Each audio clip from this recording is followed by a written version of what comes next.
Le niveau de la mer est en évolution constante. À chaque heure, bien sûr, sous l'effet des marées, mais aussi sur plusieurs siècles.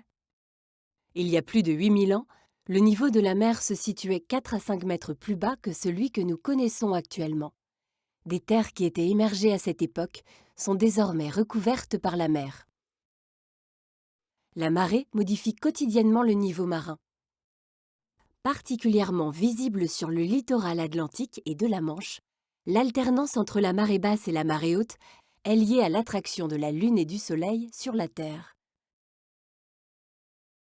Tout au long de l'année, les changements de position de la Lune par rapport à la Terre et de la Terre par rapport au Soleil vont modifier la force d'attraction de ces astres sur la mer. Cela va induire les marées basses et les marées hautes que nous connaissons quotidiennement.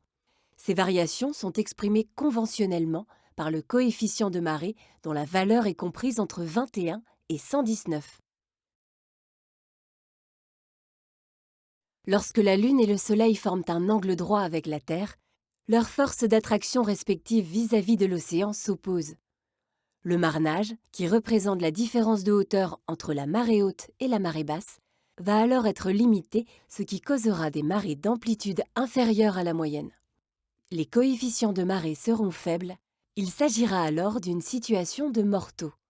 En revanche, plus la Terre, la Lune et le Soleil seront alignés, plus l'attraction conjuguée de la Lune et du Soleil sur l'océan sera forte. Le marnage sera alors important. Il s'agira d'une situation de vivo avec des marées d'amplitude supérieure à la moyenne.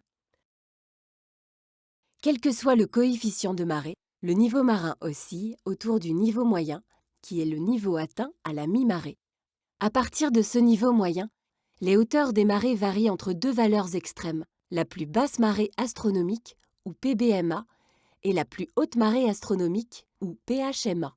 Ces valeurs théoriques ne sont, par la seule force d'attraction de la Lune et du Soleil, jamais atteintes. En revanche, ces niveaux peuvent être dépassés lors de fortes tempêtes. Pour assurer la sécurité des activités maritimes, il a été nécessaire de définir un niveau de référence, le niveau zéro hydrographique, à partir duquel sont comptées les profondeurs sur les cartes marines et l'altitude des terres émergées. Découvrez dans le prochain épisode de notre série comment est établi ce zéro hydrographique, qui n'est pas le même que le zéro des cartes terrestres.